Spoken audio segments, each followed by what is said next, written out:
நேர்கொண்ட பார்வை நேரான வாழ்க்கை நெஞ்சை நிமிர்த்து வெட்டி உடுத்து மைந்தர்களுக்கு மணிராஜ் காட்டன் வேட்டிகள் ஷர்ட்டுகள்.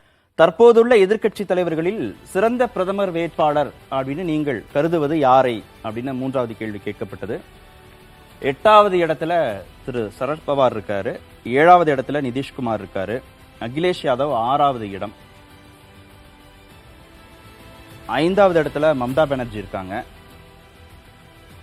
4வது இடத்துல வேறு தலைவர், அவங்க யார் பேரையும் சொல்லல, வேறு தலைவர், 3வது இடத்துல அரவிந்த் கெஜ்ரிவால், 2வது இடத்துல ராகுல் காந்தி, 1வது இடத்துல கருத்து கூற விரும்பவில்லை அப்படின்னு இருக்கு.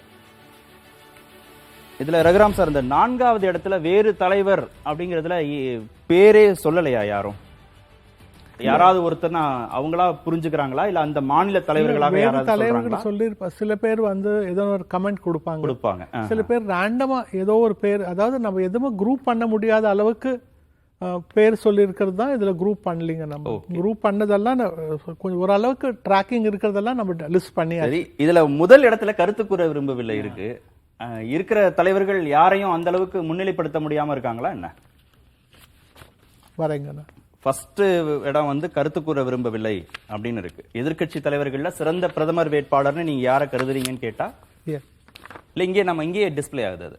அது ராகுல் காந்தி 2வது இடம், கெஜ்ரிவால் 3வது இடம். முதல் இடத்துல கருத்து கூற விரும்பவில்லை அப்படின்னு சொல்லியிருக்காங்க. ஒரே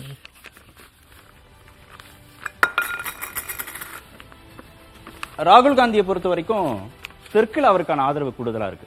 45% அளவுக்கு ராகுல் காந்திக்கு தென் மாநிலங்கள்ல சப்போர்ட் இருக்கு. தேசிய சராசரியா 25% இருக்கு. அப்ப நேரோ டவுன் பண்றாருன்னு எடுத்துக்கலாமா? தேசிய அளவுல தேசிய சராசரியை விட கூடுதலா இருக்கு. தேசிய சராசரி 25, அது தேசிய சராசரியே அவருக்கு 25% இருக்கு நேஷனல் லெவல். சொல்லட்டுங்களா? நீங்க சொல்லுங்க சார், சொல்லுங்க. இப்ப எதிர்கட்சி தலைவர்கள்ல யார் ஒரு நல்ல பிரதமர் வேட்பாளராக வருவாங்கன்னு நம்ம கேட்டிருக்கோங்க. அதுக்கு மேக்சிமம் பேக்கிங் இருக்கிறது ராகுல் காந்திக்கு 24.6. செகண்ட் பெஸ்ட் வந்திருக்கிறது 16.81 ஃபார் அரவிந்த் கெஜ்ரிவால். அதுதாங்க இந்த நேஷனல் ஆவரேஜ் சொல்றீங்க. தேசிய சராசரி. ஆமாங்க, நேஷனல் ஆவரேஜ் சொல்றேன். இதுதான் இந்த key take away from this data. 2வது 27% யாருமே லீடர் பேர் சொல்லலைன்னா ஒரு ஹார்ட்கோர் பிஜேபி லாயலிஸ்ட் எதுக்குங்க ஆப்போசிஷன் லீடர் பேரை சொல்ல போறான்?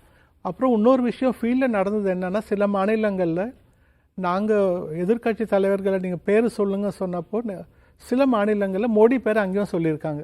ஓஹோ, நீங்க ஏற்கனவே கேட்டதுக்கான பதில் அதுதான். சரி. சோ அதுதான் கிரவுண்ட் சிச்சுவேஷன். 27% அவங்க முடிவு பண்ணிட்டாங்க இவர் தான் வரப்போறாரு இந்த எலெக்ஷன்லன்னு. சோ அதனால அவங்க ரிவீல் பண்ணலீங்க அவங்க ஆன்சர். த்ரூ அவுட் இந்த சர்வேல நீங்க பாத்தீங்கன்னா கான்சைட் டவுன் சிங்கிள் டிஜிட்ல தான் இருக்குங்க மத்த எல்லா கேள்விகளுக்குமே. நோ ஆப்போனன்ட் ஃபார் மோடி அப்படின்னு புரிஞ்சுக்கிறாங்க மக்கள். அதுதான் எங்களுக்கு அன்பயஸ்ட் ஒப்பீனியன். அதுதான் நீங்க இந்த சர்வேல மித்த क्वेश्चंस எல்லாம் பாருங்க. 1.2, 2.3, 3 அப்படிதான் இருக்கு கான்செப்ட் ஒண்ணும். அதே மாதிரி வட மாநிலங்கள்ல கெஜ்ரிவாலுக்கும் ராகுல் காந்திக்கும் தான் சதவீதம் ரொம்ப குறைவா இருக்கு. 2 பேரையுமே மக்கள் தேர்ந்தெடுக்கணும்னு விரும்புறாங்க. ஆமா, நார்த்ல அரவிந்த் கெஜ்ரிவால் அப்படிதான் 2 பேர் தான் இருக்கிறாங்க. ஆமாங்க, சவுத்ல ராகுலுக்கு மேக்ஸிமம் சப்போர்ட் இருக்குங்க. சவுத்ல ரவீந்திரன், இதுல மம்தா பானர்ஜி, சரத்பவார், நிதிஷ்குமார், அகிலேஷ் இவங்க யாரும் ஒரு தேசிய அளவுல எல்லா இடங்களுக்குமான ஒரு தலைவராக இதுல ப்ரொஜெக்ட் பண்ணப்படுறதுன்னா புரிஞ்சுக்க வேண்டியதா இருக்கு. நிச்சயமா அப்படிதான். இதுல ராகுல் காந்திக்கு 45% வந்திருக்குன்னா அவர் சவுத்ல அவருக்கு பார்ட்டி ஸ்ட்ராங்கா இருக்குது.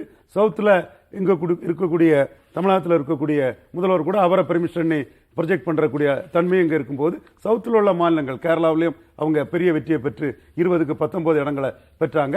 அவங்க கட்சிக்கு இங்க நல்ல செல்வாக்கு இருக்கும் போதும் அகில இந்திய அளவிலையும் ஒரு நேஷனல் பார்ட்டியோட ஒரு முகமா அவர் இருக்கிறார். அது அடுத்தபடியா நீங்க பாத்தீங்கன்னா அரவிந்த் கெஜ்ரிவால் அவர் டெல்லியில சிஎம்மா இருக்கிறாரு, பஞ்சாப்ல அவர் கட்சி ஆட்சியில் இருக்குது. இதை தாண்டி குஜராத்தில் அவர் குறிப்பா கொஞ்சம் வாக்கள் எடுத்திருக்கிறாரு. இந்தியா ஃபுல்லா கேண்டிடேட் போட்டிருக்கிறாரு. மோடி எதிர்த்து வாரணாசியில் நின்றிருக்காருன்னு சொல்லும் போது அவருக்கும் ஒரு ஆல் இண்டியா இமேஜ் ராகுல் காந்திக்கு அடுத்தபடியா இருக்கிறாங்க. இதை தவிர வேற யாருக்குமே ஒரு ஆல் இண்டியா இமேஜ் இல்ல. அவங்க அவங்க மாநிலத்தில் தொடர்ந்து பவர்ஃபுல் சிஎம்மா இருக்கிறாங்க, மம்தா பானர்ஜி போன்றவங்க. சோ அவங்களுக்கு இந்த பார்வை கிடைக்கல. இவங்க 2 பேருக்கும் தான் இந்த பார்வை கிடைச்சிருக்குது.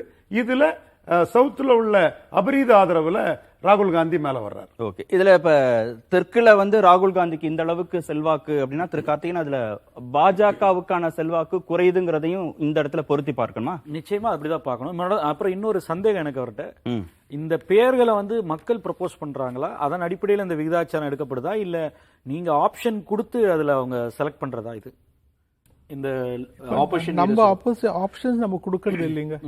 யாரேன்னு எங்களுக்கு யாரு சொல்றதுன்னு தெரியல, நீங்க என்ன இருக்கு சொல்லுங்கன்னு கேக்குறப்போ அவங்க ப்ராம்ப்ட் பண்ணா மட்டும் ஆப்ஷன்ஸ் சொல்றோம். பட் ஜென்ரலா வந்து ஆப்ஷன்ஸ் படிக்கிறது இல்லைங்க. ஓகே, அப்போ ஏன்னா திரு மோடி எதிர்க்கட்சி தலைவர் அப்படின்னு இவங்க கேட்கறதுக்கு திரு மோடின்ற பதில சொல்றாங்கன்னா அப்ப ஆப்ஷன் இவங்க கொடுக்கல. இல்ல அது அண்டர்ஸ்டாண்ட் பண்றேன். இல்ல எதற்கான சந்தேகம் வருதுன்னா, மல்லிகார்ஜுன கார்கேன்ற பேர் அந்த லிஸ்ட்ல இல்ல. அப்போ அவரை தான் வந்து இந்த இந்தியா பிளாக்கு சேர்பர்சனா வந்து மம்தா அகிலேஷே ப்ரப்போஸ் பண்றாங்க. அதுல பிரச்சனை வந்துதான் நிதிஷ் போறாருன்ற விமர்சனம் எல்லாம் வருது. அது பல்வேறு காரணங்கள், அது அரசியல். ஆனால் அப்போ மல்லிகார்ஜுன கார்கே வந்து முன்னிறுத்துவதை அக்செப்டபிலிட்டி சவுத்லயும் வரல, அப்ப நார்த்லயும் வரலையா? ஏன்னா பரவாயில்ல ஒரு குற்றச்சாட்டு இருக்கு, வட மாநிலங்கள்ல கார்கேவை வந்து ஏற்றுக்கொள்ளவில்லை, அவர் மக்கள் ரசிக்கல, அதை வந்து ஒரு பெரிய தலைவராக அங்க ஈடுபட மாட்டார். ஒரு வட மாநிலத்தவரை வந்து காங்கிரஸுக்கு தலைவராகவோ முன்னிலைப்படுத்தி இருந்தா அதற்கான இன்னும் கொஞ்சம் பலன்கள் அதிகமாக கிடைச்சிருக்குன்னு ஒரு இது இருந்துச்சு. ஆனால் அந்த போட்டியில் இருந்தது 2 பேரும் சசி தரூர், கார்கி 2 பேரும் தென் மாநிலங்களை சேர்ந்தவர்கள். அப்ப மீண்டும் வந்து காங்கிரஸ் வந்து ஒரு மறுபரிசோதனைக்கு செய்யணும், ஒரு ராகுல் காந்தியை முன்னிலைப்படுத்தணும்ன்ற ஒரு முடிவுக்கு நம்ம இது வரலாமா? கார்கே வட மாநிலங்களில் ஏற்கப்படலை அப்படின்ற ஒரு கருத்து இருக்கு. இரண்டாவது, அது இந்த செய்யப்பட்ட காலத்துல தான் வந்து கார்கே வந்து வலுவாக, இன்ஃபேக்ட் வந்து காங்கிரஸ் தலைவராக சிறப்பாக தான் செயல்பட்டு இருக்கார். அதுவும் குறிப்பாக பாராளுமன்றத்தில் மோடியை எதிர்ப்பது எதிர்க்கிறதுல. அப்ப அதெல்லாம் வந்து மக்கள் மத்தியில் பெரிய அளவிற்கு தாக்கத்தை ஏற்படுத்தவில்லைன்றதை இந்த கருத்து கணிப்பு சொல்லுதான்றது அந்த சந்தேகங்கள் தெற்கு பகுதியிலையும் இல்ல கார்கே. அதுதான் சொல்றேன், தெற்குலயும் வந்து அப்ப வர பேரே வந்து குறிப்பிடப்படலைன்னா அப்ப மக்கள் மத்தியில வந்து ஒரு பிரைம் மினிஸ்டர் ஃபேஸா இவரை பிச் பண்ணுவதற்கான சாத்தியக்கூறுகள் மிக குறைவு. ஒருவேளை இந்த கருத்து கணிப்பால வந்து மம்தா பானர்ஜி போன்றவர்கள் சந்தோஷப்படலாம், அவர்கள் தான் வந்து சேர்பர்சனா ப்ரப்போஸ் பண்ணாலும் கூட. பட் ராகுல் காந்திக்கு இதுல நேரடியாக காங்கிரசுக்கான செய்தி இதில் அடங்கி நிச்சயமாக அதுல உள்ளடக்கம். நேர்கொண்ட பார்வை, நேரான வாழ்க்கை, நெஞ்சை நிமிர்த்து வெட்டி உடுத்து. மைந்தர்களுக்கு மணிராஜ் காட்டன் வேட்டிகள் ஷர்ட்டுகள்.